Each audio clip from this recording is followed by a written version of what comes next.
Let's talk about methods and classes. We've used some methods, we've seen classes. Now we're going to learn a little bit about how to write our own. So in this unit, we're going to learn to write our own methods, call those methods and use them. We'll learn about parameters and arguments to methods, that is how you pass information to methods, and we'll talk about how to return information from methods as well. We'll talk about the scope of variables inside methods, how they're created when the method is created, and then how they go away, and how the name can be the same as a variable someplace else, and the two won't conflict with each other. We'll talk about method overloading. Then we're going to switch to classes. So Java is an object-oriented language. It's all about classes and objects. So we'll learn how to define our own classes, to write our own classes, to instantiate our own classes. We'll learn about class constructors and what they do. We'll learn about working with multiple classes, and we'll understand the difference between a variable that points to a primitive data type that contains a primitive data type and a reference variable that points to a class. It's similar to a variable that points to an array. They're both reference variables. Okay.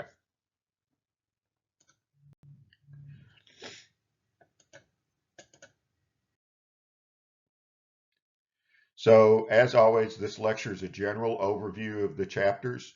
Um, we're not going to probably cover all of the sections that you may have assignments in. So just be aware of that. We'll cover most of them. Um, you're expected to complete the reading assignments, the Zybook reading assignment, by clicking the link in Moodle, and you should do that. You should work on that assignment as we're going through this video. You receive points for working on those assignments. And in addition, there are some Xylabs, as always, with this module. So you'll have the Xylabs to complete. Let's get started. So what's a method? So very often programs do the same thing over and over again. So if you have to write code, the same code over and over again to do the same thing, that's very wasteful. It's wasteful of your time. It's confusing in programs. It's hard to have structure in the program so that you know what's going on at any particular place in the program. So whenever that happens, we can define that group of statements that we're going to do over and over again as a method. And then we just call that method and it does that, it runs those statements. And then we go back to our main program and then we can call the method again the next time that we want to do it. So it saves a lot of time and a lot of effort, and it adds structure and understandability to the program. So here's a main program over here on the left, and you can see that we're calculating like Fahrenheit to Celsius conversions. So in this main program, we have one line of code that says C1 is equal to this expression, and then C2 is equal to this expression, C3. So it's the same calculation over and over again. And there's some sort of mistake here in the last code. There's an addition instead of a subtraction. So, you know, there's a problem there. And not only that, but all this had to be kind of typed in over and over, and it's very cluttered. So what we can actually do is we can write a method. In this case, this method would be called F to C. And we have a set of parentheses after the name. And in that little set of parentheses, there's a variable, F. And what that means is we can put the Fahrenheit, the value of F, which is the Fahrenheit temperature, in that set of parentheses when we call this method. So we're writing this method up here. And so this is like the template for our method that we're writing.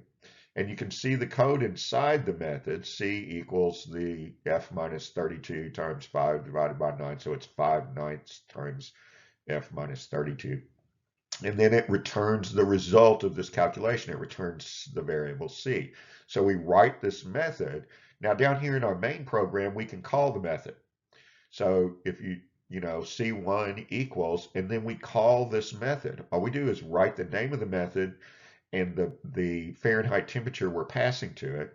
Code execution jumps up here to the method and goes through and does the calculation and returns C, which would be placed in the variable C1. Then we just do it again. C2 equals this method call. And the method, we pass in a different Fahrenheit temperature right here. And the method returns C, the Celsius temperature, and we just assign it to C2. So you can see the difference between this main program, which calls the method to do the coding, and this one where you have all the code in here. And needless to say, this is a small example. This kind of structure was needed to actually write complex programs. And this concept, this idea is actually the reason that one of the first really structured programming languages was created. The C programming language, which uses functions, they call them functions, we call them methods in Java, but it's the same thing really. The C programming language uses those, and the reason that C was written to use these kinds of functions or methods was because the writers of the C program needed to write an operating system. They were writing the Unix, what you would now kind of see around as Linux operating system, and there wasn't a structured programming language, a language that had methods and structures and things like that that could be used to write something as complicated as an operating system. And so they needed the language. So they wrote the C language, which included these kinds of structures, in order to write the Unix operating system. And of course, Java takes it even further with something called objects or classes and objects. And we'll talk about that a little bit later. But you can see down here as well, here's a main program, and here are some method calls like XYZ takes the parameters A and B and so on. So we call this same method up here in this one where we're doing the Fahrenheit to Celsius conversion. Notice this method is called 3 times. Well, you can use them over and over again once we write them. We write them once and we use them over and over. Okay, all right. So the basics of a method is a named list of statements, and the statements are inside what? Curly braces. So it's a named list of statements.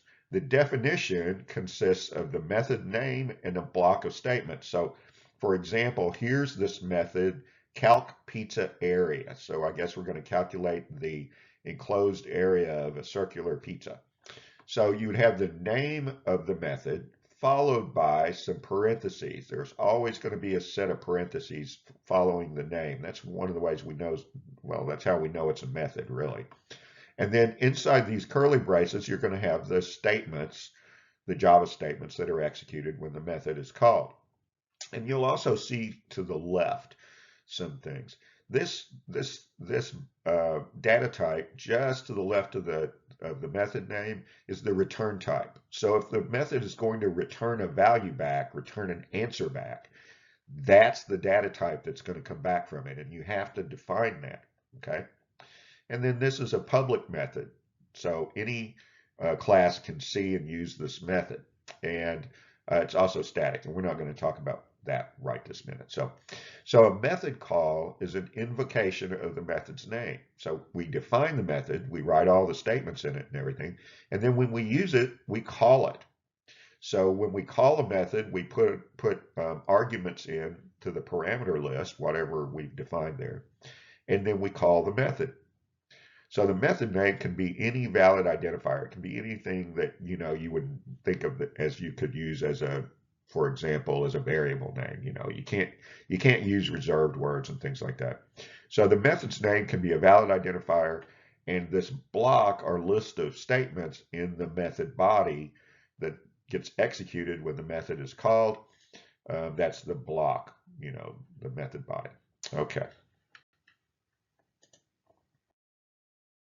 So let's look at some methods. So here's our class. So this is a Java program. It's a valid Java program. It has a main method down here. So remember, anytime that anytime we want to execute a program, anytime we want to run a program, the system looks for the main method. That's where execution begins. That's where everything starts. So if you look at all these methods up here, this method up here, I should say there's one, we've defined this, But that's not where execution begins. That's our sort of method template. That's where we're defining our method. Down here in main, right here is where the actual program starts to execute. So it starts right here. It prints out 12-inch pizza is, and then it calls calc pizza area, which is our method that we've written. And then it says inches squared. So calc pizza area is going to return the number of square inches in our pizza. Okay. So this is really the part of the program that's running. And then we define up here, we define before we run our program and use calc pizza area, we have to define what it is. So here is our method calc pizza area. And how do we define that? So we have the fact that this is a public method. It's a static method. We're not, as I said, we're not worrying about static right this minute. We'll talk about that just briefly later. It's a public method. That means that any class in our program can see this method and call it if necessary. It's going to return a double. Okay, so it's going to return a floating point number, a double. And then this is the name of the method, calc pizza area. Notice that we start with a lowercase letter, and then we have uppercase letters for each word. We start with a lowercase letter so that we don't confuse this with a class. And then there are two curly braces here. Okay, and then here's the beginning of the method body, and down here's the end of the method body. Here are all of the statements in the method. So you'll notice that this method, actually inside the method, we define some variables. And these are different than the variables that we might define up in the top of the class. These variables have only the scope of the method. When the method is called, these variables exist and they're used, but when the method ends, these variables disappear. If I tried to use this variable pizza area, okay, out here inside main, outside of this method, the system wouldn't recognize it. It wouldn't know what I was talking about because these variables exist only inside of the method, okay? And see, for example, they're called automatic variables because they appear when the method is called, okay, like when we call it down here. So this is the method call when we're actually using it, and this is the method definition when we write the method, okay? So anyway, when the method's called, all these variables exist in the computer's memory. When this method ends and returns its value, they all go away. Okay, because they're not needed anymore. The method's not being used. And if it's called again, they'll come back. Okay, so we have all of this code in here. We have these variables declared as doubles. And we also have this double pi, 3.14159265, or, that's the value of pi, which is needed to calculate the area of a circle. So we set the pizza diameter to 12. The pizza radius is equal to the pizza diameter divided by 2. So the radius of the pizza is 6. And then the pizza area is pi times the square of the radius. So it's pi would be the value of pi 3.14 times 6 times 6.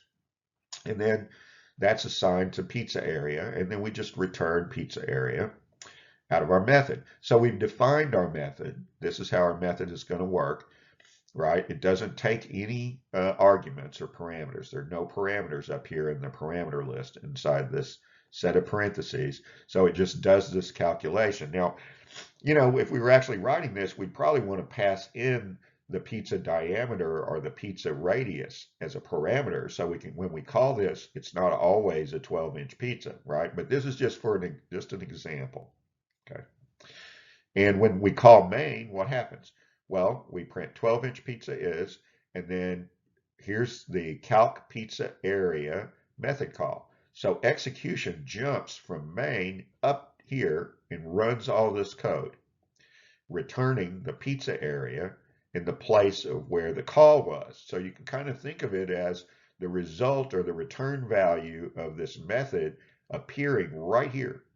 So say that this returned 24 or something. I don't know what the value would be returned, but it's 113.97097 inches squared. That's what's returned. This value, think of that value just being replaced, just replacing this method call right here. So it'd be like 12-inch pizza is go do all these calculations and replace this with the return value, 113.097 inches squared. And that's what would be printed out up here. Okay. All right.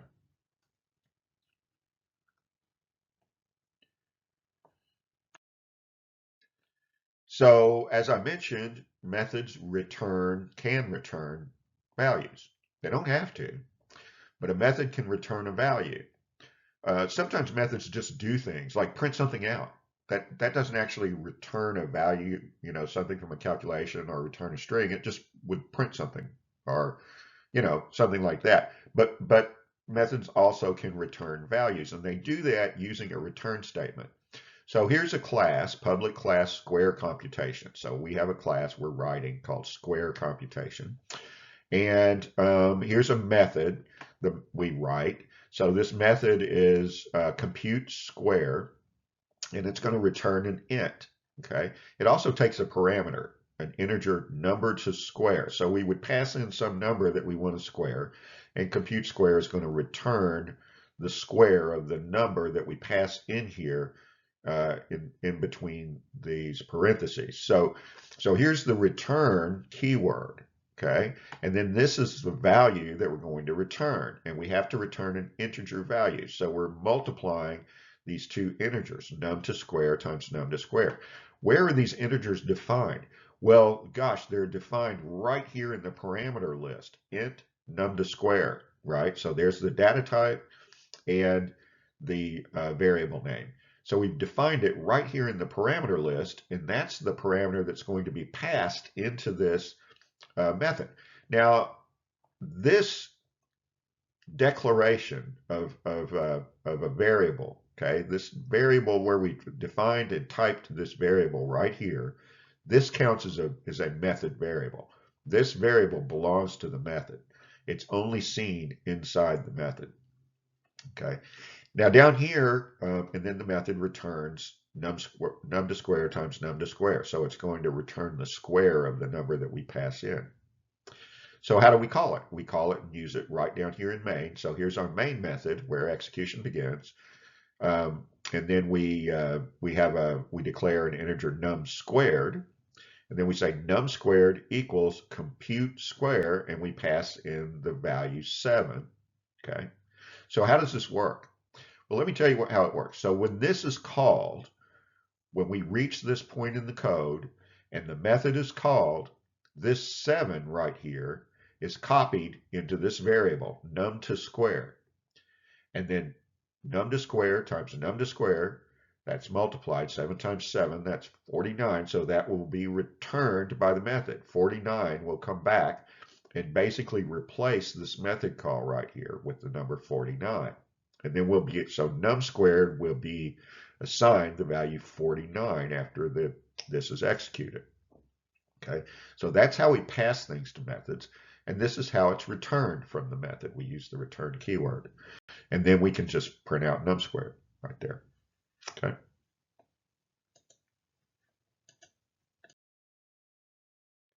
So let's talk about methods and parameters a little bit more.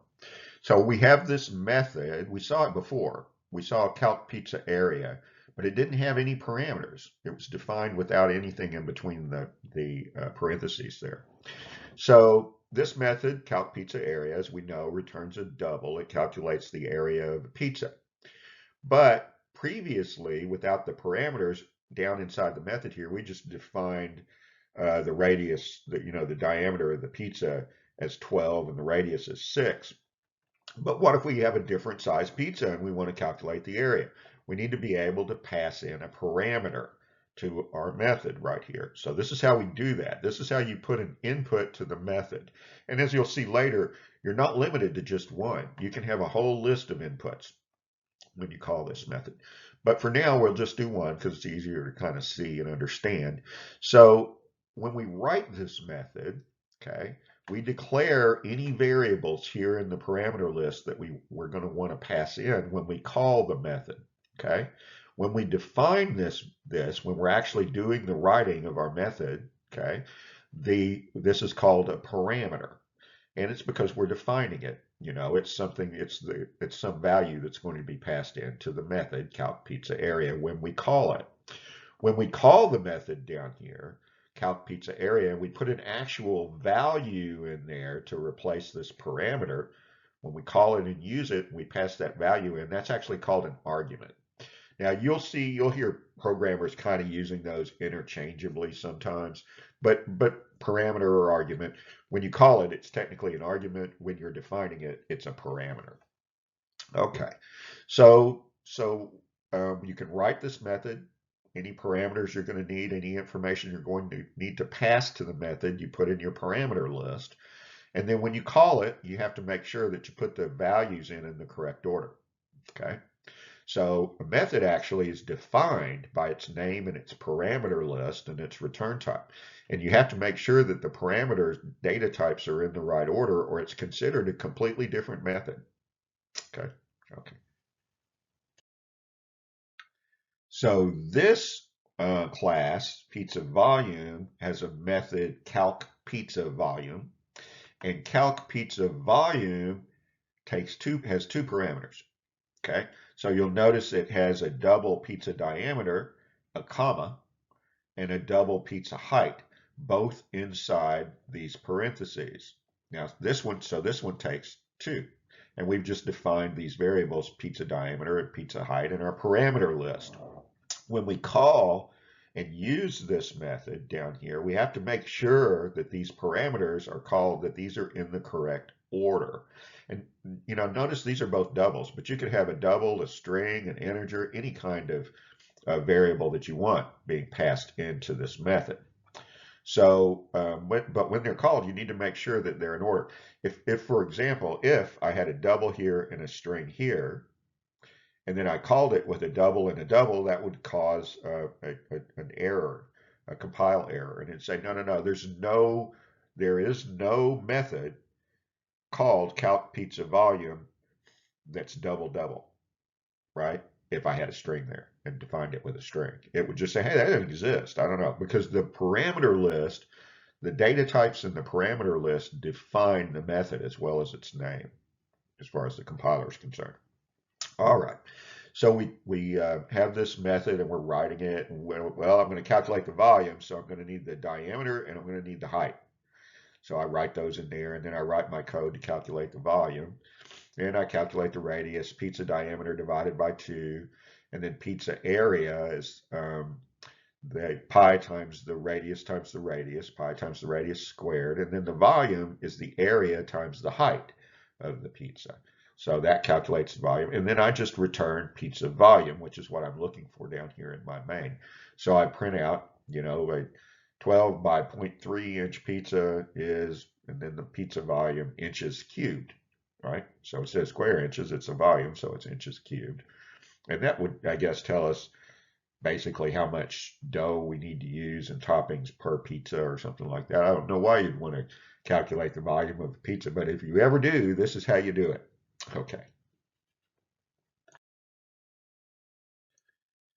In this program, so here's our class, methods calling methods, and inside the class we define a couple of methods.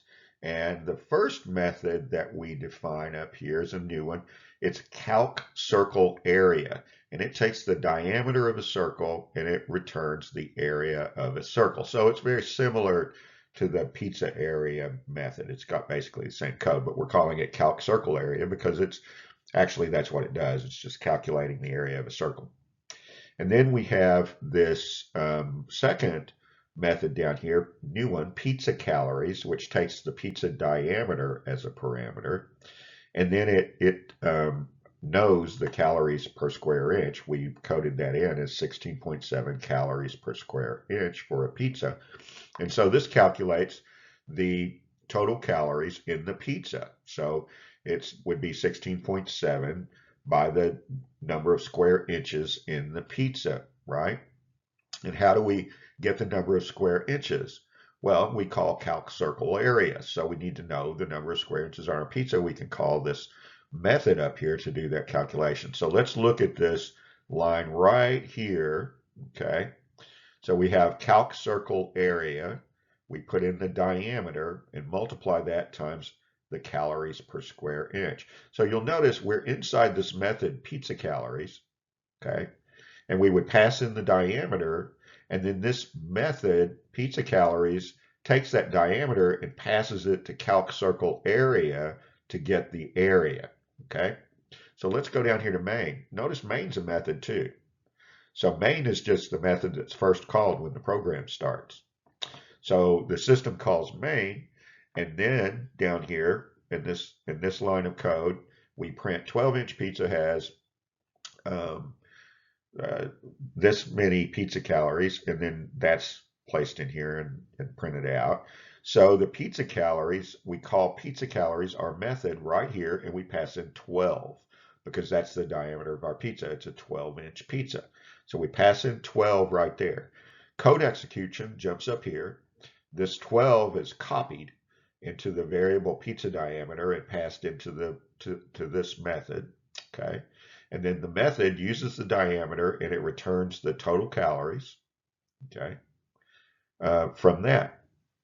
And to calculate this diameter, it has to call calc circle area. So this method, pizza calories, 12 is passed to the method.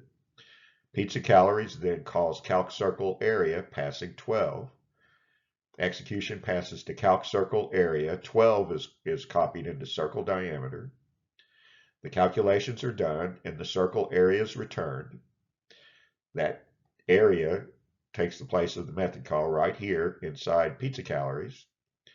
You multiply calories per squared inch times that area, get total calories, and then total calories is returned from this method, and then it's printed out here in main where the method call is. So as you can see, you can have methods that call methods that call methods, and that's perfectly acceptable. That's a great way to do it. That keeps your code very structured. This would be considered kind of a helper method.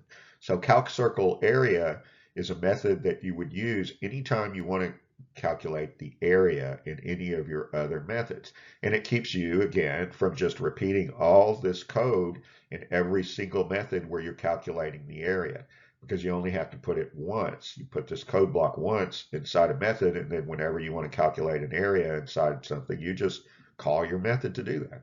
Okay.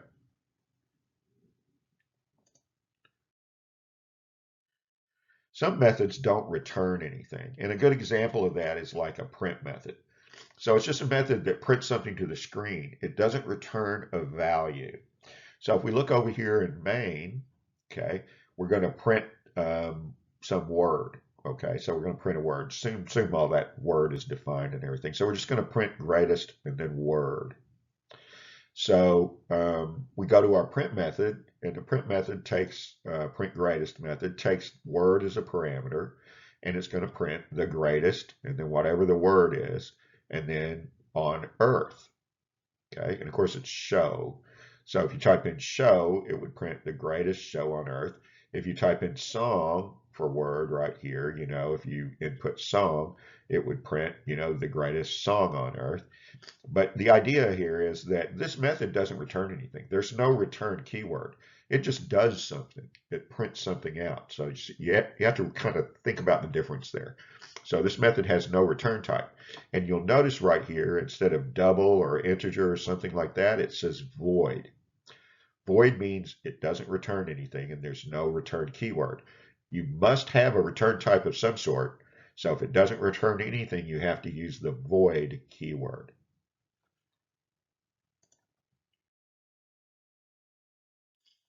So you can also use methods to do mathematical kinds of things. We sort of have been doing that just a little bit, but so this is a method that can be used in a calculation, and it's height in feet and inches to centimeters, right? So you have two parameters, the height in feet, the height in inches, and it does the calculation here, and it's going to return the height in centimeters, right? So it converts feet and inches to centimeters. You're talking to somebody from Europe and they want to know how tall something is, you're going to have to convert your feet and inches that we use into centimeters, that they won't understand what you're talking about. They won't have a good feeling for it. Okay. And so you can just, use that method in main and so on. So here's an example of using that method.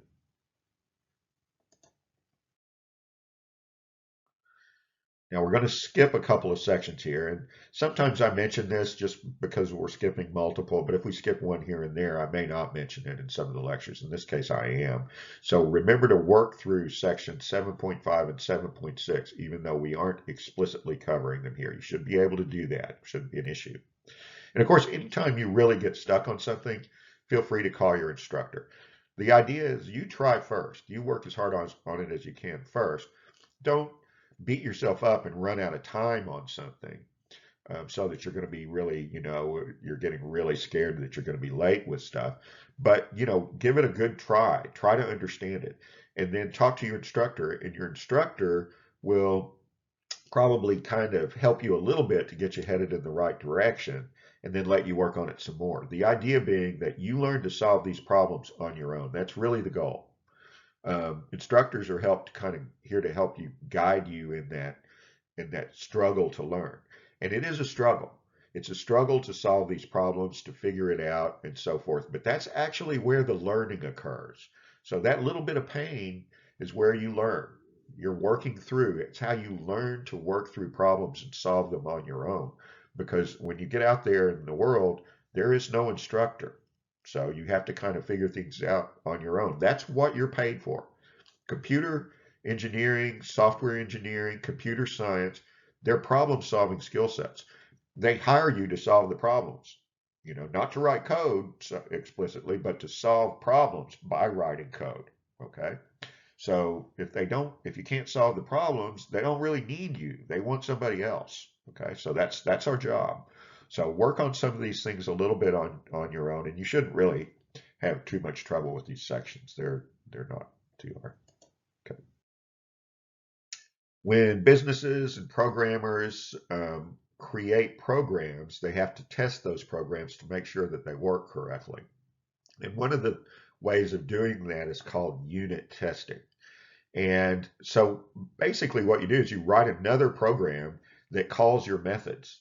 So you'll write a different class that calls the methods of a particular class, and it passes things into those methods and then looks at the result to make sure that the result coming out of the method is correct. So, this particular program over here is testing this hour minute to minute uh, hour minutes to minutes uh, method, and it returns a number of minutes and so on. So this program calls that method over and over again and tests the output of the method with different inputs to make sure it works correctly. The auto grading in your Zybook actually works this way. So the instructor in this course actually wrote unit tests for some of the labs that you're doing in the course. And the labs check the methods that you write in your program to make sure that they return the correct results with a variety of different arguments. Okay, and so that's just how the Zybook works. In unit testing, you're not going to have to do that right now. This isn't something you're going to have to write right away, but it's important that you know what it is, and so that's why it's actually here. So do the work in section 7.8 and 7.9.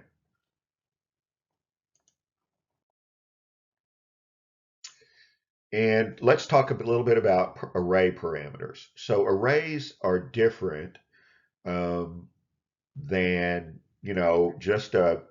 just a regular primitive variable. So an array, remember, is a list of primitive variables. It's one primitive variable after another next to each other in the memory of the computer for the most part. So if we pass a primitive type, like an integer or a character or a double or something like that, we pass that to a method. That's called a pass by value. And basically, as I said previously, what happens is when you call that method and you pass in that argument, it's copied into a variable inside the method. And that variable remains in the memory and can be used as long as the method is still executing. When the method ends, that variable goes away. So a copy is passed in. So for example, if I call a method uh, and pass in a variable as a parameter, the variable contents are copied into the variable in the method, and then that's used, and then it goes away. Okay. An array is passed differently. An array is passed to a method. It's called a reference, passing by reference. And basically what that means is you're not passing a variable, you're passing a memory location of the array into the method. And that results in two different kinds of behavior. So we're going to talk about that a little bit. So let's look at this example, which shows the difference between passing by value and passing by reference. So we've written this class, and by the way, this isn't in your book. This example is not in your book. It's just a little additional material to maybe help you get this concept. So we've written this class parameter passing example, and there are two methods. The first method is value pass, which will show how a pass by value with a primitive variable works.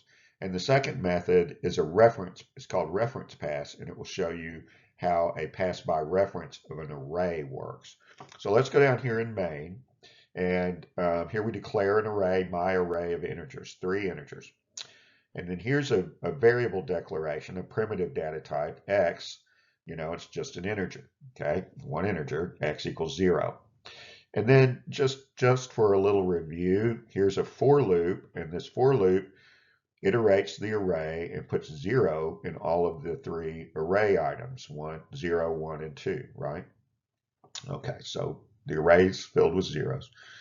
And then now we call this method value pass, and we pass in x, which is our primitive x right here. So x is equal to 0. So we're effectively passing in the value of x as 0 right here. Now let's pop up to this method and see what happens. Now you notice there's an x defined out here in main, x equals 0, and then we redefine x right here, integer x. I want to make something very, very clear. This x, which is defined in the context of this method value pass, is a completely different variable in a different memory location than this x defined in main. These are two different things. This is the x defined in value pass. This is the x defined in main. This label x points to a completely different memory location than this label x. They are not the same. And I would suggest, to make your code clearer, to use different variable names in your parameter lists, because this can be a little bit confusing. I did it this way on purpose to show you what happens here. All right. So this x is 0. Let's pop down here and we call this method value pass, and we pass in this x. This x is the argument to the method, which has another x right here that's defined. This x is copied into this x. That's called a pass by value. We're actually passing the value of x, which is 0, into this method value pass, where that 0 is copied into this x. In the first line right here, we set x equal to 1. So now the x inside value pass, this x, is equal to 1. Okay? I just want to say this. This x is still 0. Out here in main, if I print this out later, it's going to print 0 because this x is 0. However, this x, I passed in 0, I set it equal to 1. Now this one is equal to 1. So when I print it here, value of x inside method, it's going to print 1. Okay, right here, because x is 1. Now I call this method, it prints value of x inside method as 1, and then I print x here. I say print value of x outside method, and I print the value of x again. It's not going to print 1, it's going to print 0. Okay? Going to print 0.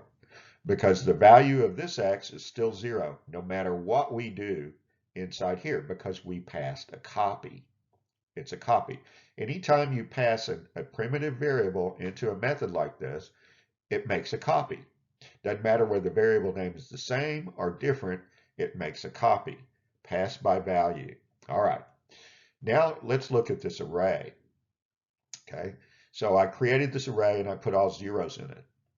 Now right here, I'm down here in main, I create the array, I put zeros in it, and down here I call reference pass. So I call my method that I wrote reference pass, and I pass in the name of the array.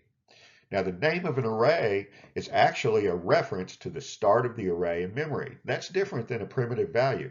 I'm just pointing at where the array starts in memory. Okay, so I pass that in to my method. And my method parameter is integer and then array, my array. So I'm using the same name. I pass it in, okay, and I say my array sub 0 equals 1. Remember, this array held all zeros. I put all zeros in there. Now I'm changing the first item in the array to 1, okay, and then I'm printing it out, and it's going to print 1. Then I come out of my method and I print it again out here in main. What do you think it'll print? It's going to print 1. It actually changed it inside the method, and it stays changed outside the method. Why? Because it's the same array. It's the same array in memory. Remember, when I passed this array into the method, when I called it, I passed in the memory location of the array in memory. It's the same array. When I passed in the X, I passed by value. So this is a pass by reference, a reference to the array. Points to the same array in memory. This is a pass by value. It's a copy of the variable. Primitives get copied. Arrays, it's the same array. We just passed the location of the array, a reference to the array. So why do we do that?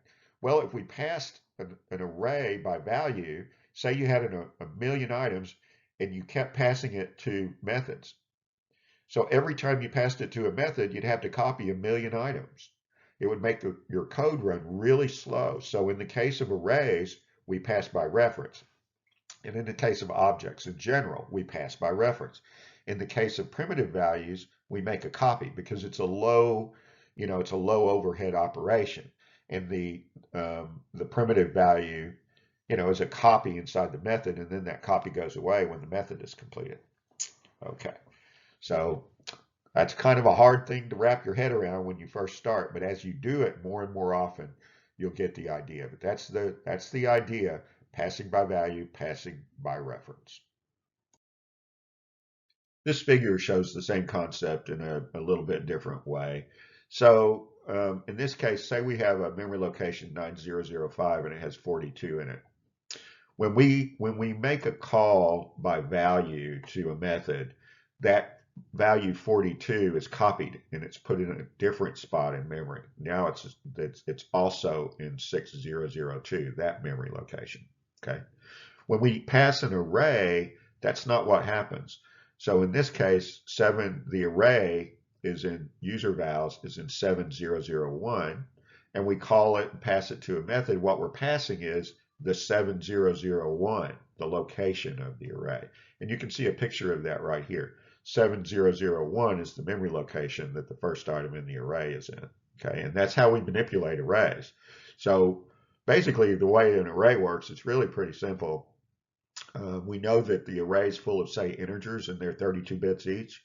So we know that if the array starts at 7001, the first item in the array is at 7001. The second item is 32 bits later. The third item is 32 bits plus 32 bits later, or 2 times 32 bits later, and so on. That's how you get indexing into arrays. It just does that little bit of math every time you access one of the items in the array. So passing the location of the first item is all that's needed to pass the array. And just have to remember, well, it's the same array. If I change it inside the method, it changes it outside. But when I'm passing a primitive variable, I'm just passing a copy, putting it in a new variable, in a new memory location. So if I change it inside the method, it doesn't change it outside. Okay, that's the main thing to remember. So variables that are declared inside of methods are local to that method. Okay, that's the variable scope. And the variable can have the same name as something outside the method. For example, something in main, it can have the same name or not. It doesn't make any difference because they're considered two different variables. Okay.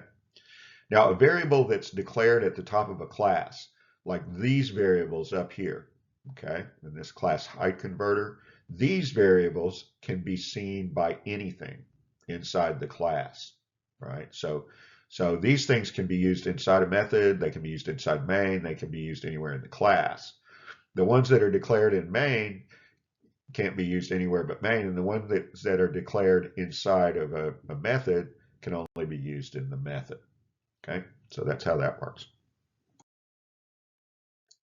So method overloading or overloaded methods is an important part of Java. So let's talk about this just a little bit.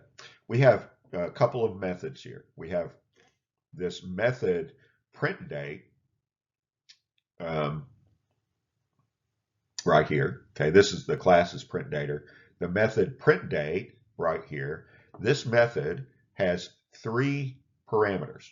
Okay, we wrote it to accept three parameters, and those three parameters are all integers. So integer current day, integer current month, and integer current year. Okay, and this prints the current month, the current day, and the year. That's what the method does. Now look at this method. This method has the same name, print date, right? Print date, has exactly the same name, but this method has a different parameter list, a slightly different parameter list. This method has an integer current day, then a string current month, and then an integer current year. So it has different data types. The data types, the list, parameter list, the data types are different in the second method than in the first method. And it's really the data type, not the name of the variable. Okay.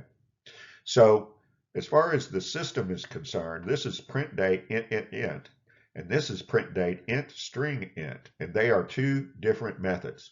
Okay. So I can call print date int, and it will call this method, and it'll execute this code. And if I call print date with an integer, a string, and an integer, and pass those arguments in, it will call the correct method. It will call the one that has this parameter list, int, string, int. So it matches the parameter lists. And not only that, these parameter lists, in order for it to work correctly, must be in the correct order. It's going to check. It's going to say, is that an integer, an integer, and an integer? It doesn't check the values because you didn't write any code to check the values, but it's going to check and see if they're three integers because that's how it figures out which method to call. And in this one, it's going to check and it's going to see that this is an integer, a string, and an integer, and it's going to call this method. So these method names are overloaded. We're using the same name in two different methods. Okay, good.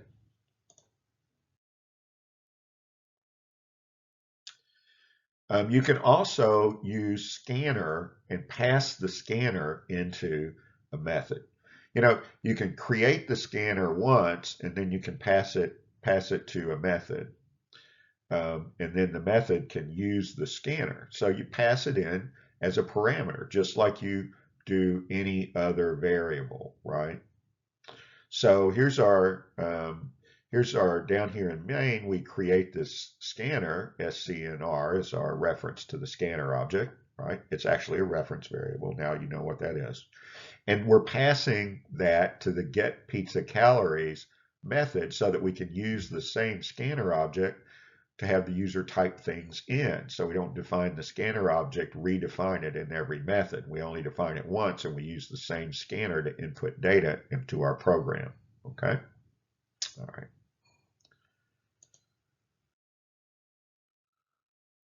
Okay, so let's go back. We're going to jump back a little bit and we're going to talk a little bit more about arrays. That's good stuff on methods. When we talked about arrays and we talked about defining arrays, we acted like all of our arrays would kind of be filled up all the way. But that's kind of a little bit rare. We call that a perfect size array. Okay, that's when you know that you're going to have like three things, and so you create an array that holds three things, right? Um, And that's a perfect size array because it's full or it's going to fill to exactly that amount. And so you know how many items are in the array. You can say, you can use the array dot length variable, okay? And you can get that length of the array, and then you can iterate all the items because you know that all of the array items have something in there, that you've stored something in the complete array. Okay, so it's no problem. None of the array is just empty or meaningless. So you just go through the whole array, and you do that with your for loop. And how do you know where to stop? Well, you use the length of the array right here to determine where to stop looping, where to stop your for loop, the number of iterations. I also want to point out one kind of odd thing with primitive arrays like this. I guess it's okay to say primitive array. With a basic array like this, the dot length parameter right here, this dot length attribute is really what this is. That's a variable that's stored with the array. It's not a method. Okay, so we're not calling a method, we're actually reading a variable, and that's kind of an odd thing that you don't see that as much. Okay, all right. So anyway, so that's where we can stop because we know the array is full. Okay, all right.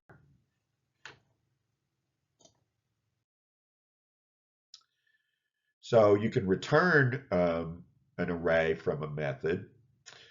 You just say we have this method double create initialized array. We pass in the number of elements we want in our array and the initial value we want to do all of those elements and everything.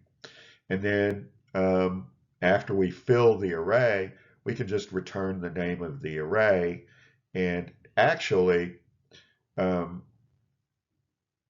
if you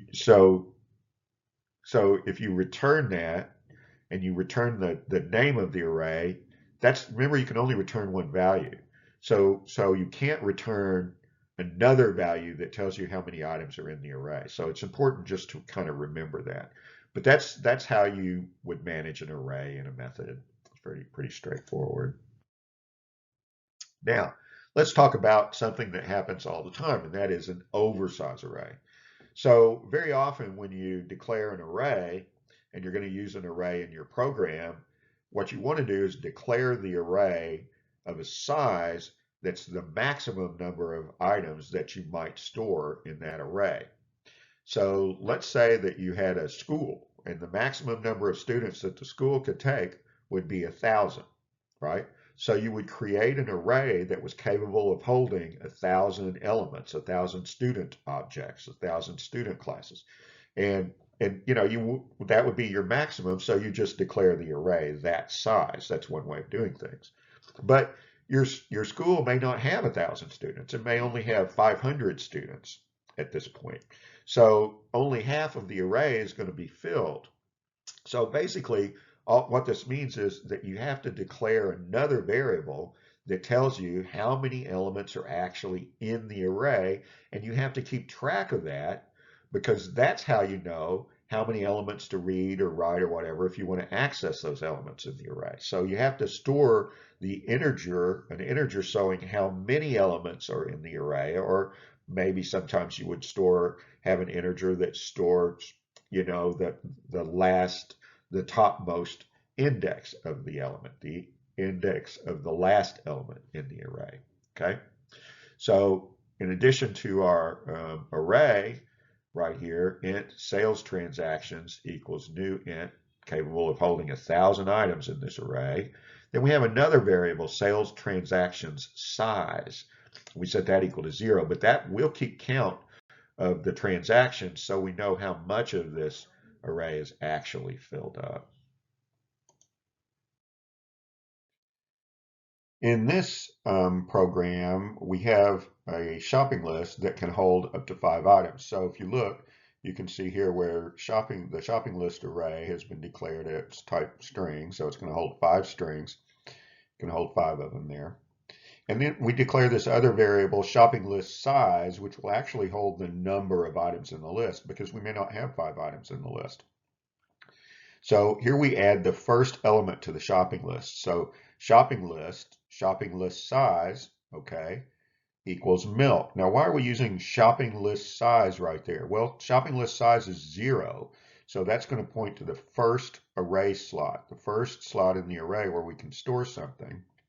And then we increment the size. We say plus plus shopping list size, which will increase shopping list size to 1. Now, the next time we store something, we just store it at the location's shopping list size, which will be array sub 1, and then we increment it again. So now it's pointing at 2. So it's always pointing at the last item in the array, okay? You need to check and you need to make sure what happens, when it gets to 4, right? 0, 1, 2, 3, 4 is 5 items. If it's larger than 4, you can't increment it anymore because the array is full.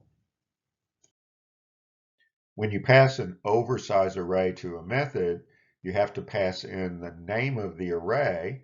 Okay, so we're gonna have a parameter for the array there, and then also the current size, so that you know the last index value that has something in it in the array. Just to reiterate, you do a pass by value for primitive variables, and you do a pass by reference for arrays.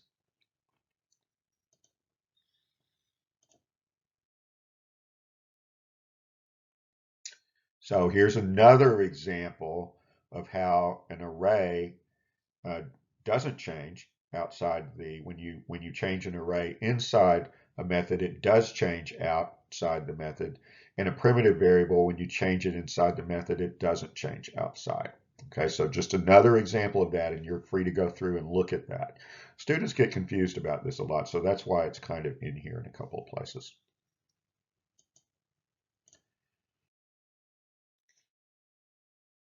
Reminder, okay, primitive values passed by primitive types passed by value, arrays passed by reference.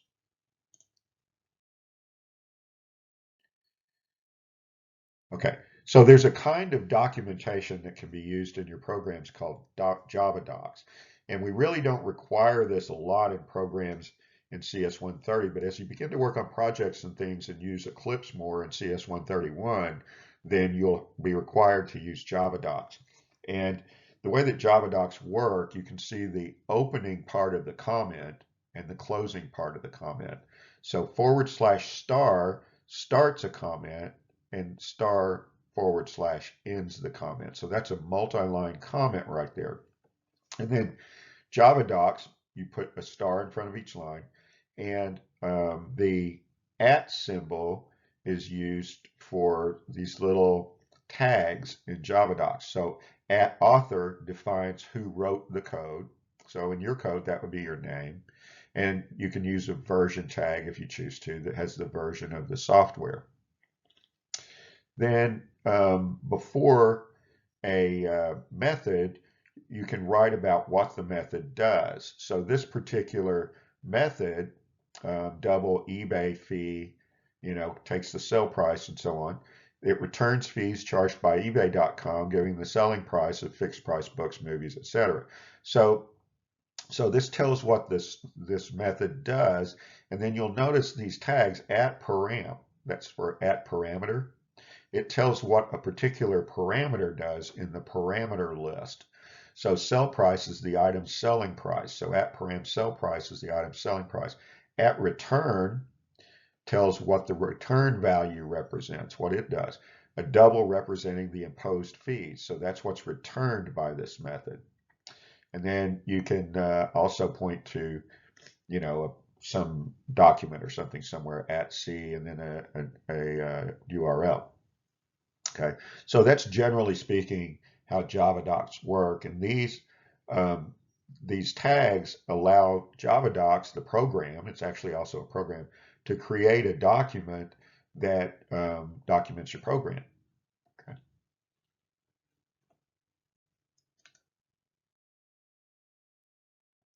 All right, so now we're ready to move into Chapter 8 and talk about objects. Java is an object-oriented language. Object object orientation is a way of thinking, really. It's a way of viewing the world, and it's a way of modeling it into code as well. Okay, it's a way of sort of abstracting the entities that we think about and the entities that we see out in the world and abstracting them into classes and objects so that we can manipulate them in code. It also adds a lot of structure to the code. It allows us to do various other things, follow various principles in coding that we'll discuss more in CS 130 or in CS 605. Yeah, the next course in this lecture. So let's talk about what we mean when we talk about objects. So an object is a grouping of data, like variables and so forth, along with the methods that can be used to act on those variables. So let's say that we have an object chair. And one of the things that you can do in a chair is sit, and then it can have various different attributes. So it might have, the material that it's made out of, whether the fabric covering or what the frame is made out of, which would be wood. So a chair has these various attributes and also methods that can be used with the chair. Same with a couch and so on. So what we might want to do is actually declare an object furniture, and then it might talk about, the size of the furniture, how many people could sit in it, might be an attribute. The materials that the furniture is made out of is an attribute, and so on. So we might have an object furniture that would include both a chair and a couch. Then we have, like, over here some more objects. Here's a restaurant, and the restaurant may have some methods with it. Set the main info about the restaurant. That might be a description or something. Add cuisine, add a review, print everything, and then, various other attributes and so on. So we think about the world in terms of objects with attributes and methods. So another thing that objects, and again, we'll explore this in another course in more depth, but one of the main things that objects allow us to do is provide abstraction. So think about it this way, and also encapsulation or information hiding. So think about it like this. When you go up to a vending machine, you don't see all of the internal workings of the vending machine. You're not able to go in and change how it works. You see a series of buttons, and you can interact with that vending machine through those buttons. So the designer of the vending machine controls your interaction and controls what happens when you interact with the vending machine. Objects are very similar to that. We provide public methods that allow users or other programmers to interact with the object, and we control what's returned to them when they do that interaction. So we can use, suppose you had 20 programmers working on a big program. Well, each one of them can work on a separate object. They can all use the variable X inside their object that they're working on, and that X never gets confused with the X in another object, the variable X in another object. So this allows us to do very complex programs and so forth with objects and to think about the world in that way. So object-oriented programming is a major sort of programming tool, a major programming kind of pattern that we follow.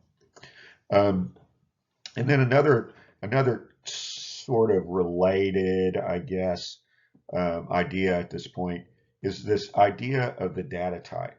So an abstract data type is a data type that is created, and we sort of define all the operations that are allowed on that data type, and we implement the data type. We create the data type. We'll talk much more about abstract data types later. We're not going to talk about those a whole lot right now. But the idea is to get away from the particulars and look at the concept. Okay. All right. Main thing here is classes.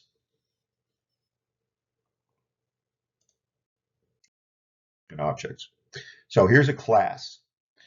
So when we write a class, okay, we write various member methods to that class so that other programmers, so that we ourselves can interact with the class.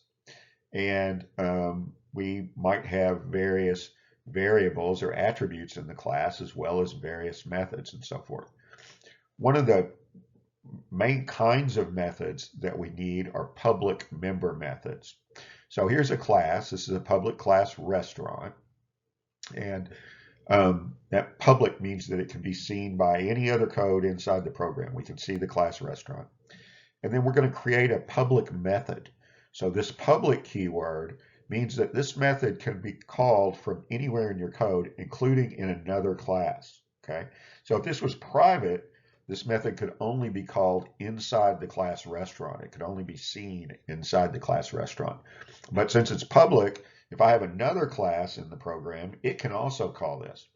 Well, public class, the public methods in a class kind of form that interface, like the buttons on a vending machine. So it allows us to interact with the class and do things with the class. And there are certain kinds of them that are very common. So set name. So set name in a restaurant class would allow you to set the name of the restaurant. You might have a variable up here, restaurant name, and then you would set the name of the restaurant name by using this method. You wouldn't allow someone to just say restaurant name equals and then set the name of the restaurant. You would actually make them call this setter method. So classes all have setters and getters. So a setter sets a variable in the class, and a getter gets the value of a variable in the class, and those are very common. So this is just a class with some public methods. Set name sets the restaurant name. Set rating would set some kind of user rating. And you'll notice, there's no code in there because it would just make it more complex. We're just trying to tell you that these are public methods. Notice these are void methods. They don't return anything. They set a variable, but they don't return anything to the caller. So they're void. Okay. So programmers create multiple classes, and then those classes each can be used to create multiple objects of that class. One way to kind of think about this is as if you were creating your own data type, which in some sense you are. The string class is a class, and it's got all those methods like searching a string and it has an array in there inside the class that has the array of characters that make up the string. It's got all kinds of things in that string class. So coders wrote that class to be used. And when you use that class, you call its public methods. So if I say, I have declare some string, and then I say, string, dot size or something, and I call a public method of that string, then I'm using one of the methods there, and I use the dot operator to get into that. But so here's this, here's for example, actually creating an object of that restaurant class. Restaurant, favorite lunch place. Favorite lunch place is going to be the name of the object, the instance of the class, equals new restaurant. So we use the new operator. Just like when we create an array, we're going to use the new operator to create an instance of the class restaurant. So now we have this new instance of our restaurant class. We have an object that we created from this restaurant class. This is, it's like the class is a template. And then when we use the new operator, we actually create, the system sets aside memory to store that class in memory, an instance of it. And then we can fill that particular instance of the class up with data, our variables and so forth. So we can use the dot operator, which is also the member access operator, to access the member variable of our restaurant class. Remember, there was a variable on the previous slide, or a method on the previous slide called set rating. Well, we can use this dot operator to access that. And we can say favorite lunch place, fav lunch place dot set rating 4, and call that method set rating. Okay, so first we create an instance of the class. So we create an object of that class in memory using the new operator, just like this. And then we can call methods of the class and use it. It's just like when you create a new string, and then you can call the methods of that string that you create.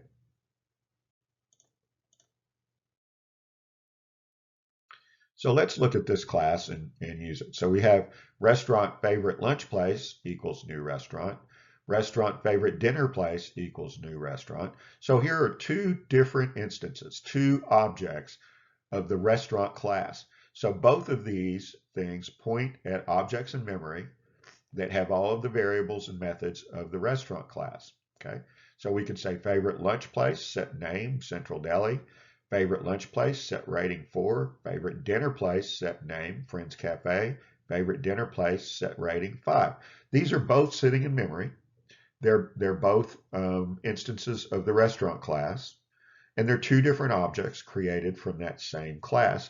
And the variables in those objects have different values, right? If you look over here at this little model of our memory, you can see that in one spot in the memory we have Central Deli in 4, and in another spot we have Friends Cafe in 5. That's because the new operator asked the operating system of the computer to give us that amount of memory to store these two things and label them. Okay. And then we can print my favorite restaurants. You remember they had it had a little print method. So favorite lunch place dot print would print out Central Deli 4, and favorite dinner place dot print would print out Friends Cafe 5. Of course, you would have to write the contents of all those methods to get them to work correctly.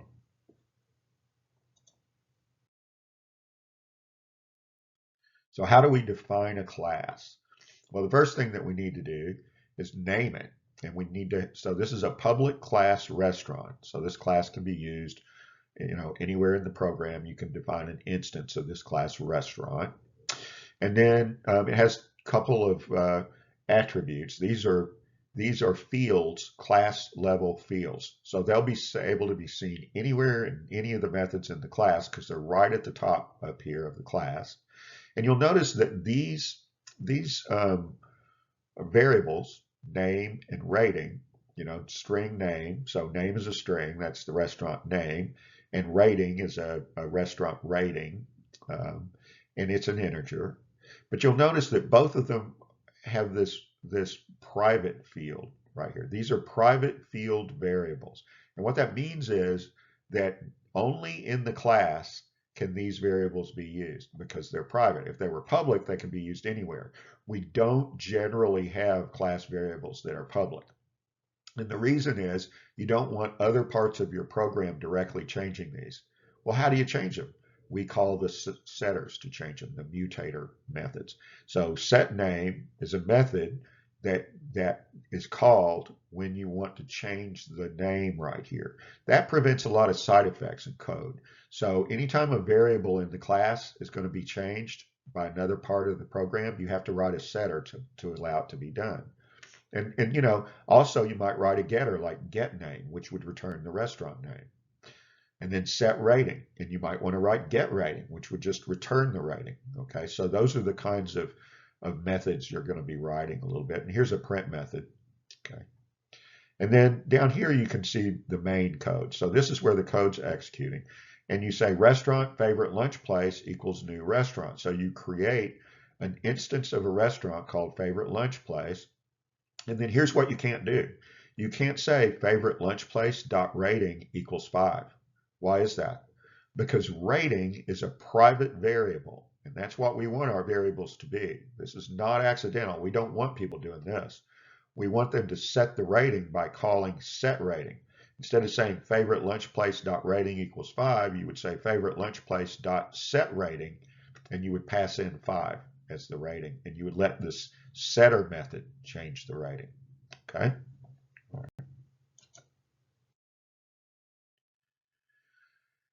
So here's a complete class definition. And if we take a look at it, it's actually got some methods that are actually implemented here. So here's our class name. We have to say it this way, public class restaurant. Oh, and let me just say this. Each class has to be in its own file, and the name of the file has to be the same as the name of the class. So the restaurant class, when you write a piece of code, say in Eclipse or something, and you created a restaurant class, that class has got to be stored in a file called restaurant.java. And when you're working with the Zybook, you'll see up there in the IDE, you'll see the name of the classes that you're working in, and you can select which one you want to type into at any one time. All right, so here's this public class restaurant, which is stored in restaurant.java. It's got two member fields, two field variables right there. So it's got the variable name and the variable rating. These are private. And then it has a couple of mutator methods, set name. And how does set name work?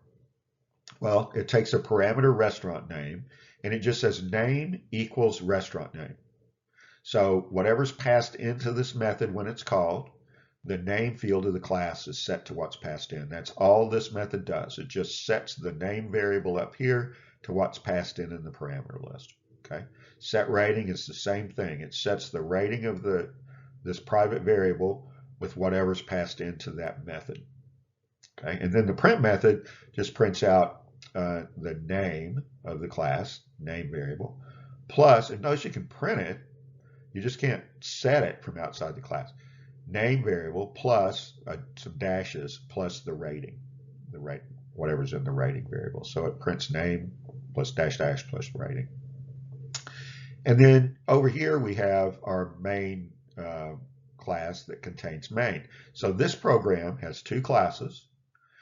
The restaurant class is kind of a help class that has that defines the restaurant. Okay, so we have a restaurant entity. So anytime we have some kind of entity in our program, we want to define a class that represents that entity, whether it's an idea or a thing in the real world or what. And then we'll have some kind of class that drives the program, and that's the class that has the main method in it. Very often, that class will actually be called application, or it may be called main, with a capital M instead of a little m. And the Zybook likes to call that class main. I prefer application, but and sometimes some other programmers might call it restaurant driver. In other words, because this is the Java file that drives the restaurant class, makes it work. But anyway, one of your classes must have main in it. So this restaurant favorites .java file and the restaurant favorites Java class have main in them. So what happens in this main? Well, restaurant is favorite lunch place is instantiated, and then favorite dinner place is instantiated as a new restaurant. And then the name of favorite lunch place is set as Central Deli in the rating 4, and so on and so forth. Okay, just as before. So we have a complete functioning program here with two classes. Main can only be in one of them. Okay. And then the one with main is instantiating the other class. That's the way this works.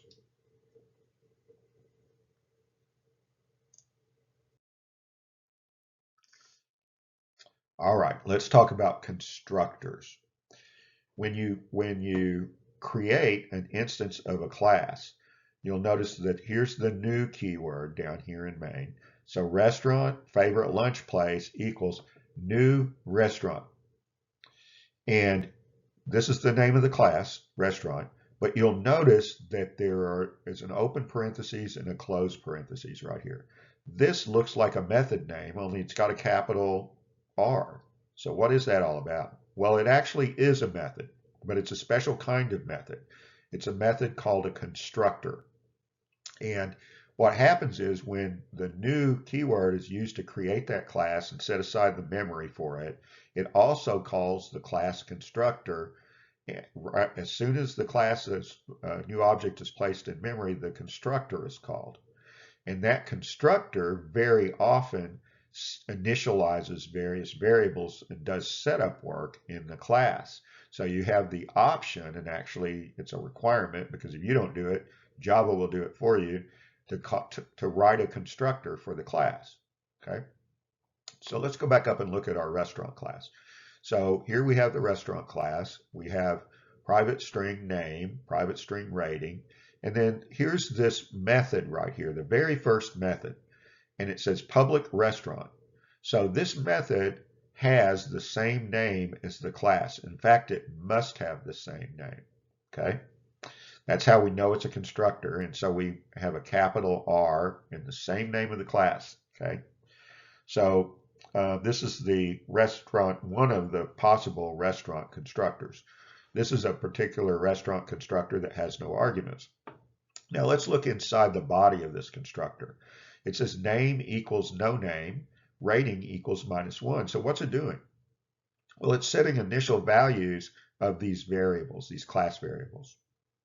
And so when you create this class down here and you call it, and you call this constructor, okay, what it does is it runs this constructor and it sets up those variables, right? So if you want to initialize variables in your class when it's created, that's how you do it, okay?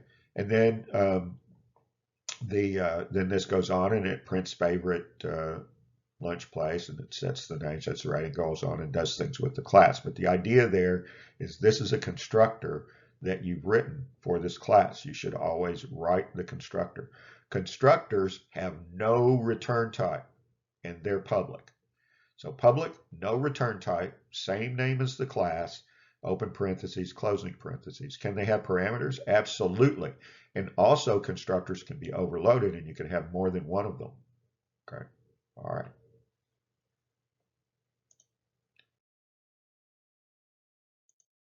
Let's think about how we design programs for a minute. So say that you have this program and it has to do with a soccer team.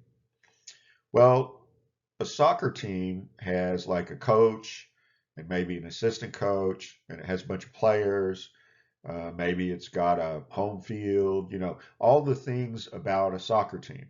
So the first thing you need to think is, well, if I'm writing about a soccer team, if I'm writing code to sort of simulate or store information about a soccer team, I need to have a class for the team. And then you think, well, a team is made up of players and people. So I'm going to need a class for people, for the players, because I have information about the players. So the team, for example, would have a head coach and an assistant coach, and then it's going to have like a list of players and maybe, like I said, a home field and whatever you need, a team name, the name of the team, all that kind of thing is going to be in your team class. And then what about the players? Well, players have information. They have names, ages, maybe the position that they play, all kinds of different information about players, and coaches, same thing, and salaries and all sorts of information. So you need a class to represent a person who can be either a player or a coach, right? So what kinds of things go in there? Well, the name of the player and so on. So that's how you think about structuring your programs in an object-oriented sort of paradigm. So you think about the entities that you're working with, and then you write a class to represent each of those entities, and then you write a class that's the actual application that has main in it that runs your program. Okay. So if I were writing a program about this soccer team, I'd have a team class, a person class, and then an application class or a main class that contains the main method where execution starts, and I do what I need to do with all this other stuff, okay? So you decompose your concept, your idea into classes, and then you write your program, okay? Now, these diagrams are actually UML diagrams. These are Universal Modeling Language diagrams, and they're used for this purpose, among other things, to define what your program sort of looks like, um, visually. So here's your person class, UML diagrams. The name of the class is at the top. The second box here are the attributes or variables in your class. And the third box down here contains the various methods in your class. And this isn't a complete UML diagram, and it's kind of simplified, but you get the general idea. So here's the name of the class is person. It contains these two variables at this point. It would have many more, but it has these two. So it has name, colon, string. So that tells us the kind of variable it is. This is a string variable, and age is an integer variable. So that's the syntax here. You write name, colon, in the type, variable name, colon, in the type.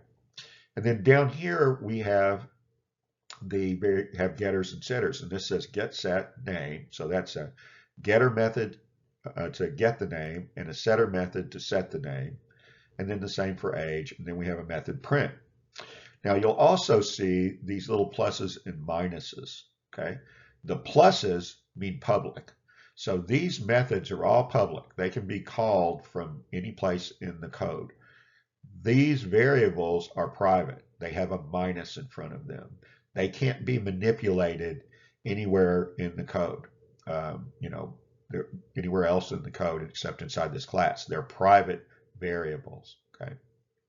And then the same for the team over here. Here's another UML diagram for the team. And these aren't complete UML diagrams. They would have lines between them that indicated the relationship between person and team and all that sort of thing. But this gets you started with them. So how do we take that diagram, that UML diagram, and code it into a program? Well, if you look at the diagram, it lists out all of the methods and the variables that are in the class. So let's say that we wanted to start with our person class. So let's create a class team person, and that's going to include maybe something like the full name. So we have private string, full name, private integer, age. So that tells us the person's name and age, right? And then we have a setter for the name. So set full name, we write a method that does that. You pass in the first and last name, and then you set the name to the first and last name variable. So here's where you declare that in the method, and then here's where the method sets this variable, this class variable, to the name that's passed into the method. Then we set the age in years in this method. So remember, when you call this, how are you gonna use these things? So you would have something that says like team person, my team person equals new team person, and then you'd say my team person dot set full name. I mean, that's how you would write the code, and we'll look at something like that in a minute. So here's the getter for the full name and the getter for the age and years. Here's the print method that we talked about, and that just prints the full name, this variable here, and it prints the age and years, that's this variable here. And then once you finish that class, you might write your soccer team.java class. Remember, these are going to be in two separate files, and the name of the file has to match the name of the class, right? And then you do the same thing here. Now, there are no constructors in these classes, right? So look, coding the class, you just write these two classes, and that's how that one works. Now that we've coded those two classes, we have a class that represents a person, a player, or a coach, and we have a class that represents the team. We need a class that has main in it so that we can actually use those two classes. Because without a class like this with main in it, that program wouldn't run. We have to have a main method somewhere. So here's the soccer team printer class, and it's got it has the actual main method, right? So here's soccer team California, soccer team California equals new soccer team person head coach equals new team person assistant coach equals new team person, then head coach set the full name, head coach set the full year. So see how this works? So you instantiate your classes as you need them, and then you use those classes in a main method someplace. And you can actually call methods inside other classes and methods, but you have to have a main method to kick things off and get things running. Okay, good. So in this class, this is a little bit different. In the other one, we created two classes, and then we created a class that had a main method. This little program has one class, and the class is basic car.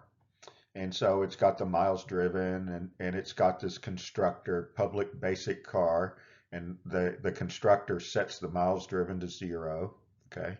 And then there's a drive method, and you put in the trip miles, and then it adds up the miles driven plus the trip miles and saves them back into miles driven. So you get your total miles driven, and you have a check odometer that returns the miles driven on the odometer in the car.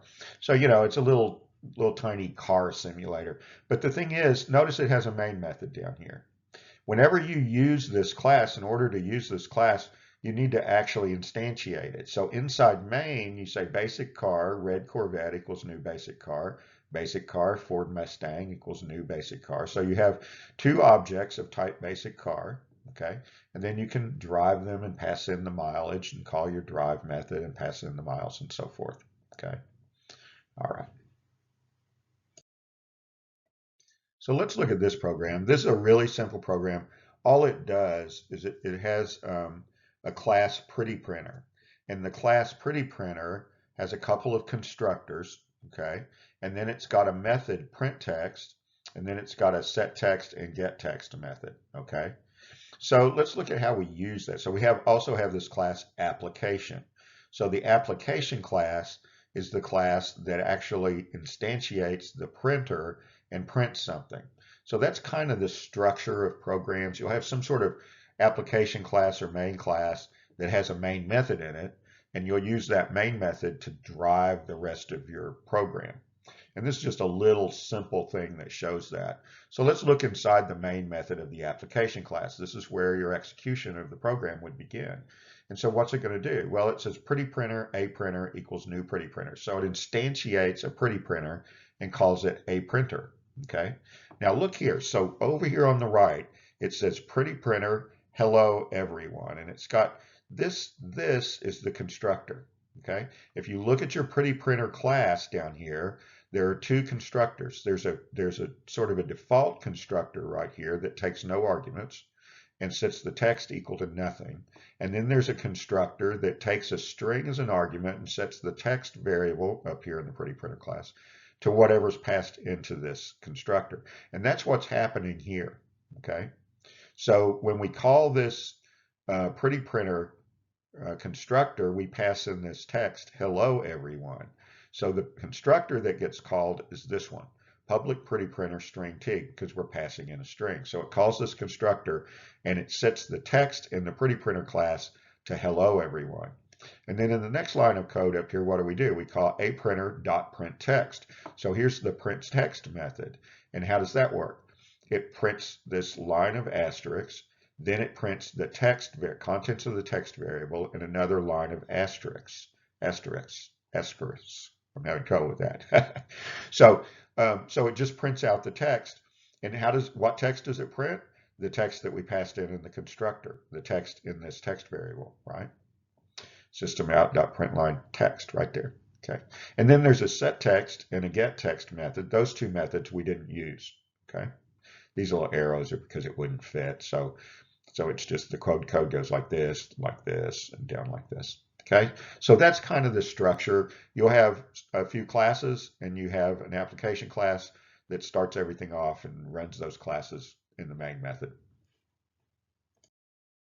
So sometimes we want to create our class, and we want to call the constructor that just does the default variables. So like this is a class restaurant. Here's a constructor that has no parameters. It takes no parameters, and it just sets the name variable in the restaurant class to no name and the rating to -1. So those might be some default values you would want to give to your variables in your restaurant class. You'll notice the ... So those variables aren't listed here because we don't want to take up the space, but you assume that there's a name and a rating and all that as part of the restaurant class. So this constructor, this sort of default constructor or no argument constructor, would just set those to whatever default values you as the programmer choose. A preferred constructor is what we tend to call them. They're constructors that actually take arguments. And then so when you call this constructor and you initialize the restaurant class, you can pass in values for the initial values of the name and rating. So for example, down here in main, I can create or instantiate a new restaurant, and I can say restaurant food place equals new restaurant, and I'm calling the default constructor. So when food place is created, name will be set to no name and rating will be set to -1 because this is the constructor that's called.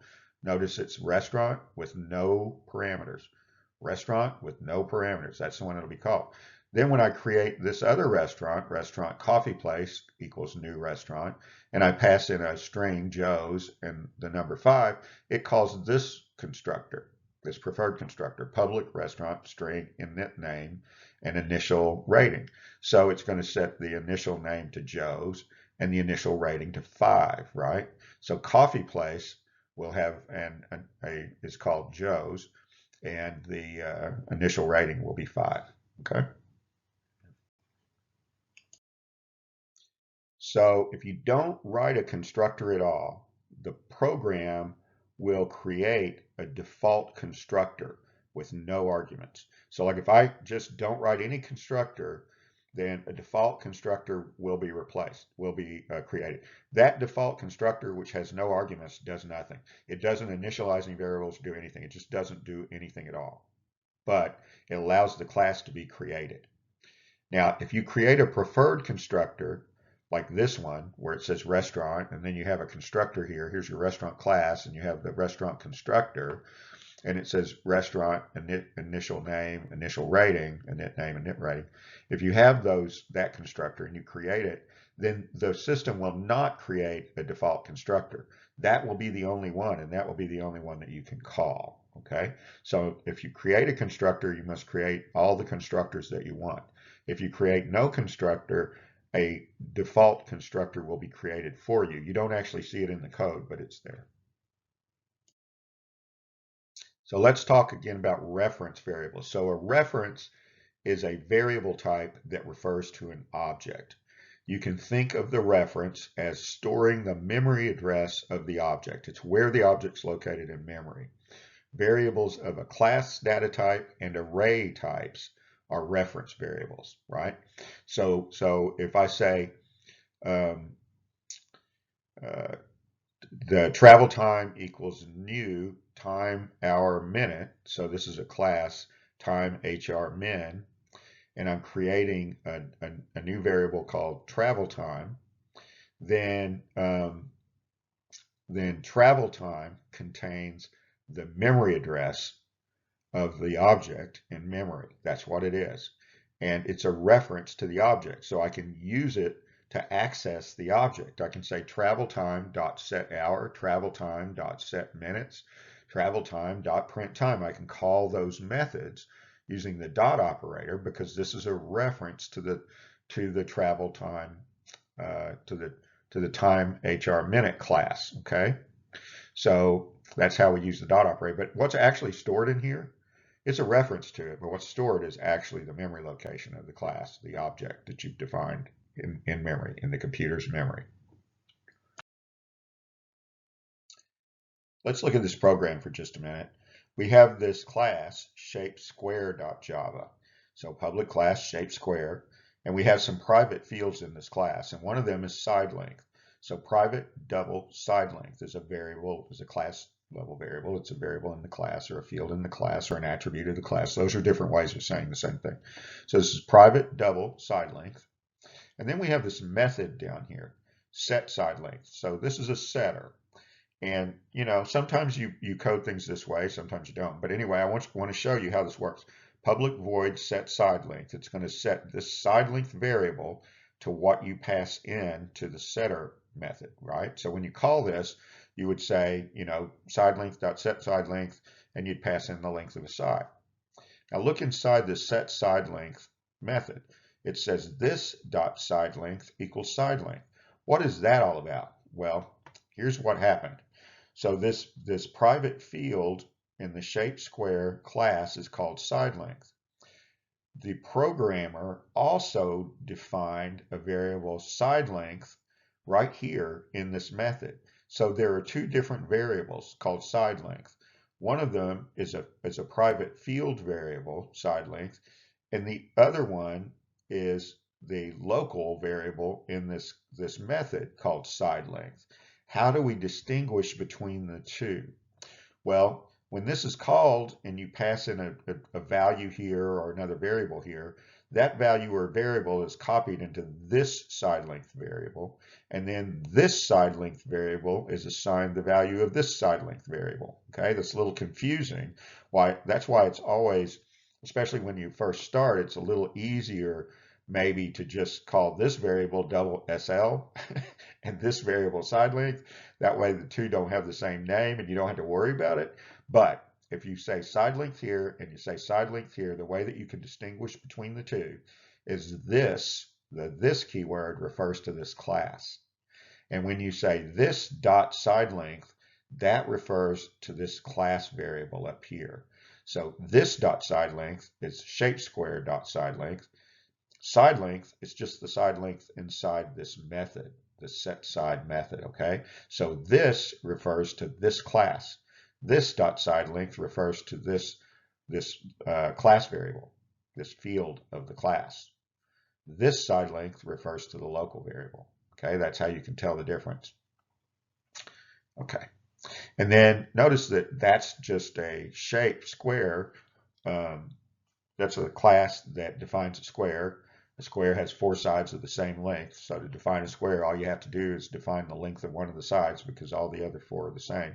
And if you want to get the area of the square, you would return side length times side length, right? Length times width or side times side gives you the area of the square. So how do we drive that? Well, down here we have shapetest.java, and here we're instantiating a shape square object. So shape square, square one equals new shape square. Okay, so square one is our square, and we can call square one dot set side length, and we give it 1.2 for the side length, and then system out dot println, the square's area is plus square one dot get area, and that will return the area, right? Here's our get area, so it will return the area of the square one that we defined here, declared there. Okay.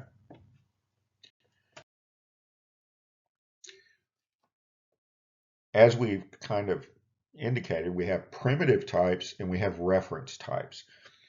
Sometimes you need a reference type to do certain things in the language. You know, Java is object oriented, so sometimes you need an object instead of a primitive type.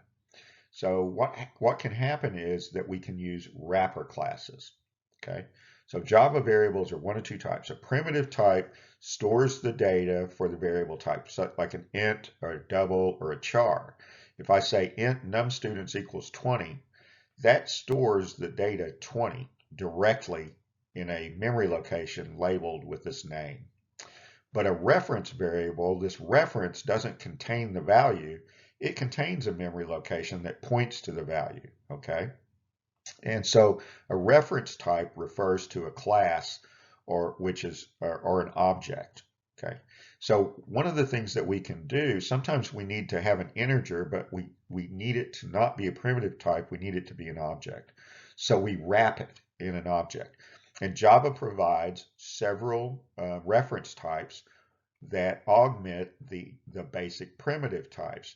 So in addition to an int, we also have integer. So I can say int num students equals 20, and I can say integer max players equals 10. Now the fact is that integer with a capital I and all spelled out is actually a class that contains an int. So this integer class contains an int, you know, and the class name is now, you know, the object is max players, and it contains an int. But this is actually wrapped in a class, and it's an integer object. The reason we might want to do that is that Java has a collections class, okay? Things that allow you to store lists of things, and you'll study about this sort of stuff in data structures. But Java has these collections, these data structures, and those data structures, many of them will only work with a class variable like integer. They won't work with int.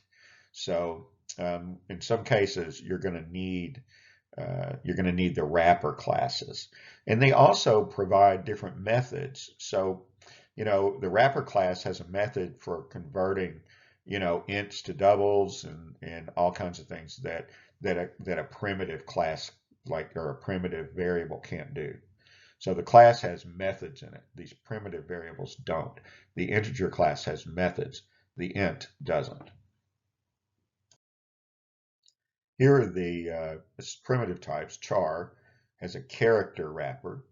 int has an integer, double has a double with a capital D, Boolean with a lowercase b, Boolean with an uppercase, long with a lowercase l, and long with an uppercase. And long is an integer that has more bits. In other words, it can hold a larger integer value.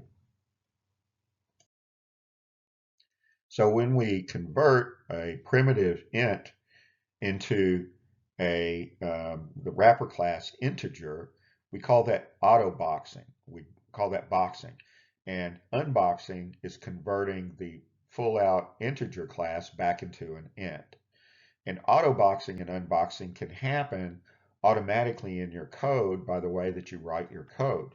So for example, if I say double with a capital D, floor area equals 20.25, this 20.25 double is auto boxed inside floor area, which is a class that contains a double.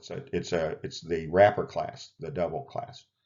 And integer calc result, this is the wrapper class integer. Calc result equals 5 divided by 2. This will automatically box this integer into the integer class up there. And then if I say integer num1 equals 23, int num1 equals 23, this is the primitive variable. And then I say integer num2 equals num1, this num1 gets auto-boxed into the integer class. And why do we call it boxing?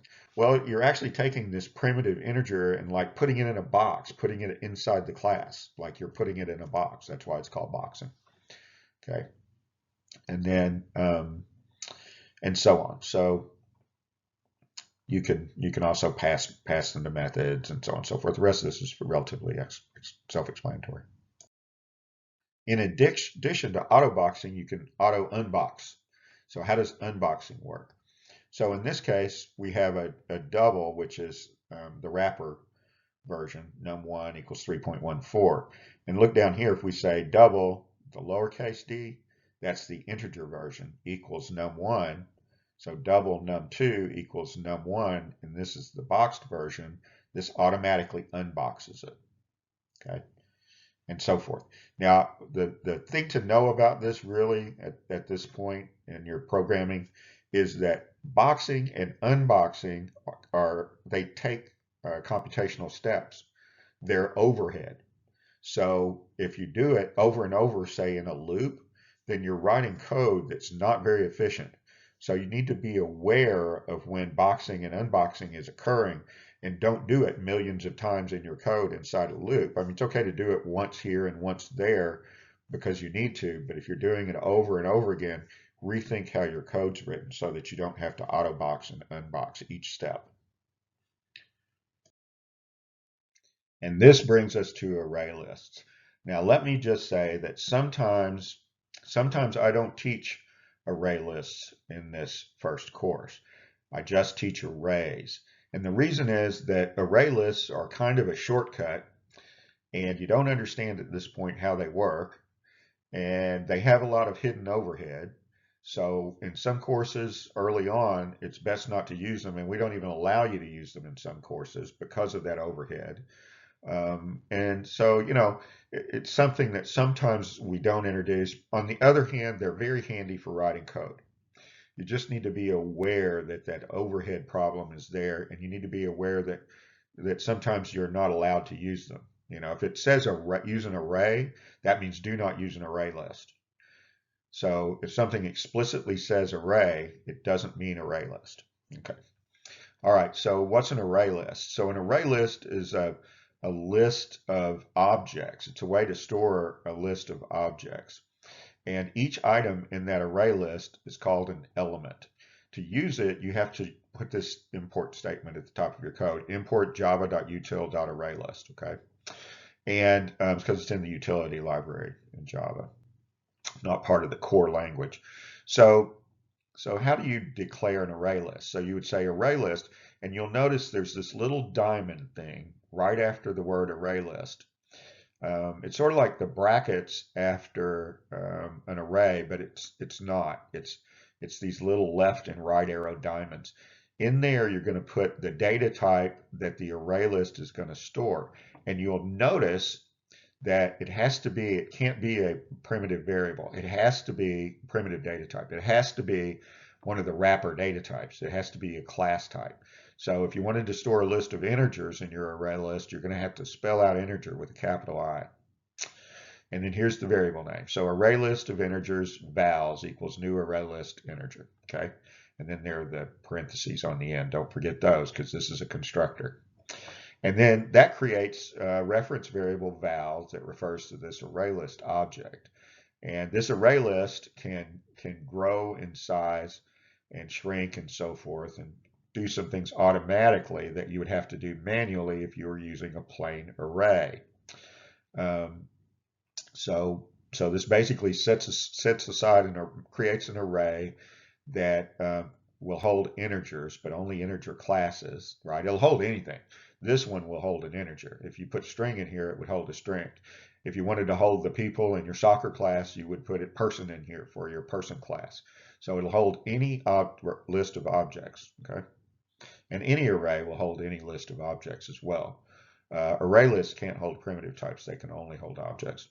And then how do you use it? Well, you call its method.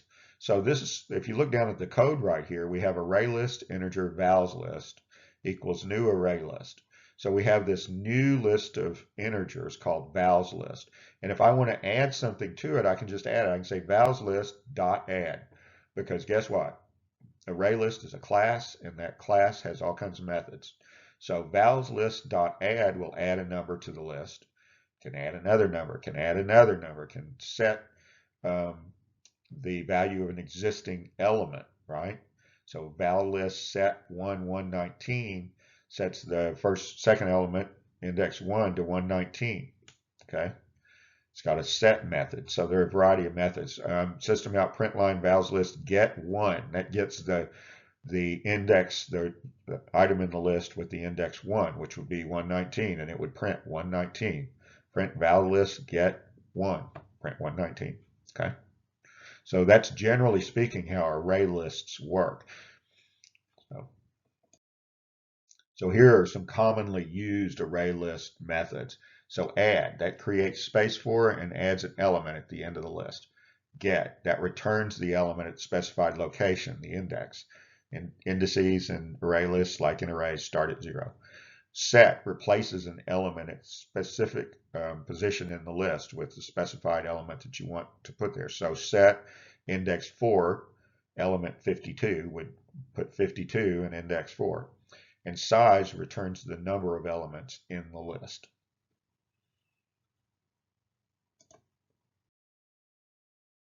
Here's how you would use an array list with a loop, right? So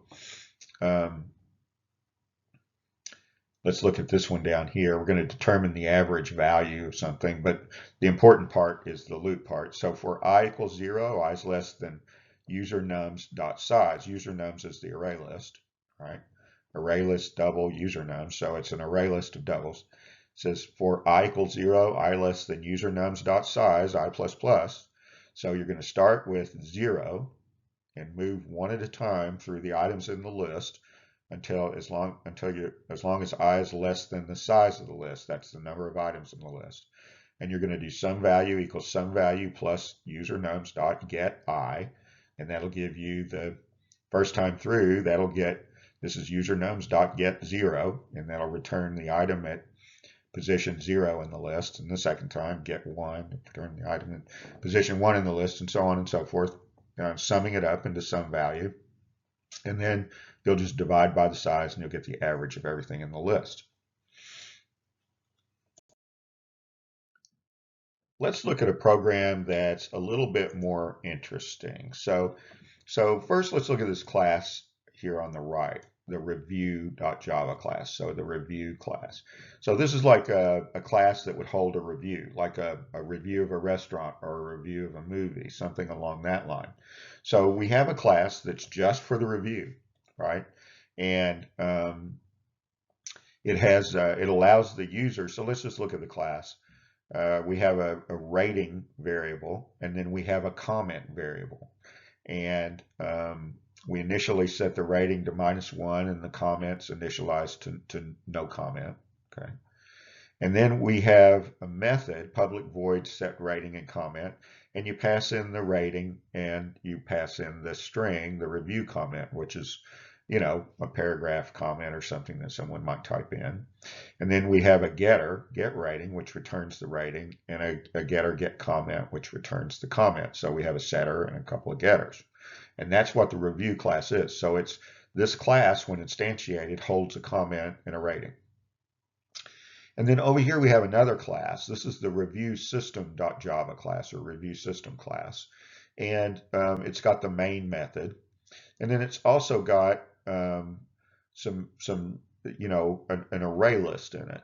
So we have create a scanner object, and then here's the array list. Now notice the array list is set up to hold reviews. So this is a list of reviews. Reviews are this class, right? So this is set up to hold review objects.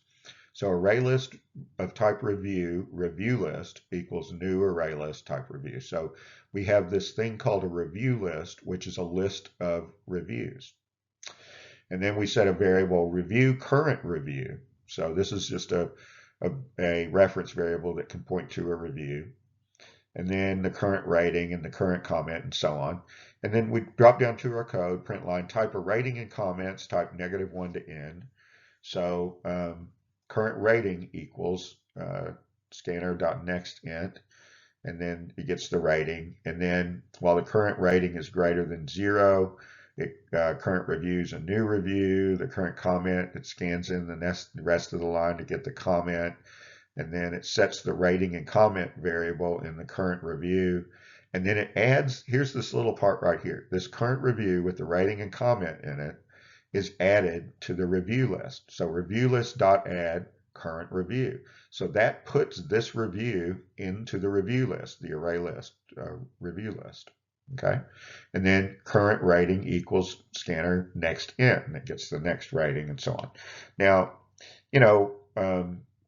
then it prints print line, and it says type the rating to end, type -1, scans in the next int, and so on and so forth, and just in this loop just keeps looping and scanning in reviews and ratings and all that kind of thing, and adding them to the array list. So but the point here that the thing that I want to point out is that, say that you wrote this class, then you can use this class, create objects of this class, and store those objects in an array list. Okay, so an array list can store, and an array as well can store objects as well as primitive values and so forth. And this is the kind of thing that you're normally storing in lists. So it might be a person class, a review class, anything you need to make a list of like that, you would write a class to store all the attributes, and you're storing those objects in lists. Okay, that's a lot of how programs are operating and so on.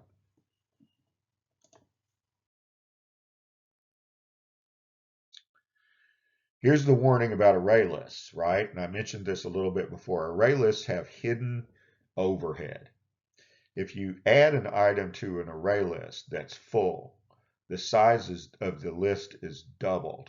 So what happens is a new array list is created that's twice as big, and then the array inside the previous array list is copied into the new array list. So when it fills, all of a sudden you have to copy the whole list again. If you add something into the middle of the list, okay, that means that everything after that position has to be copied up one, so that there's room in the array list to put the new item in there. So all of this copying is happening, say when you use just .set to set some position or add something into the list. You can cause copies. You can cause copies when the list is full and it needs to be doubled in size, and that's the default behavior, to double. So you just need to be aware of these things, that array lists are not particularly time efficient, and that if you manage this yourself with arrays, you have much more lower level control over what's happening in the list. Okay, if an assignment says array, it doesn't mean array list. It means use an array, not use an array list. You won't get any points for using array lists if an assignment says to use an array. And the reason is, using array list, we may want you to use an array to teach something to you rather than an array list. And in fact, you may even write your own quote array list, using arrays and classes and so forth. So you really covered all of the new material for CS 601. And your next class in this studying Java at least is CS 605. So we'll see you in CS 605. I'm still going to summarize the material in this unit, but that's the end of the new material. So congratulations. So what did we learn here? We learned how to write and call methods.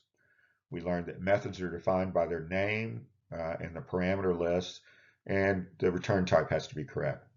Methods are variables are created inside methods and in the parameter list have the scope of the method. They can't be seen outside the method. Methods with the same name and different parameter lists are called overloaded. They're considered two different methods. We learned to write our own classes and instantiate them using the new operator. Classes, we learned, can have multiple overloaded constructors. When writing multiple classes, one class has to contain the main method. Each class is in its own .java file, one class per .java file. And classes and arrays are accessed using reference variables, which contain the starting memory address of the class or the array. So that's the main gist of what we looked at. Again, congratulations. You have worked hard and you're basically at the end of this class. There will be a final, but that's all the new material. So you've done great.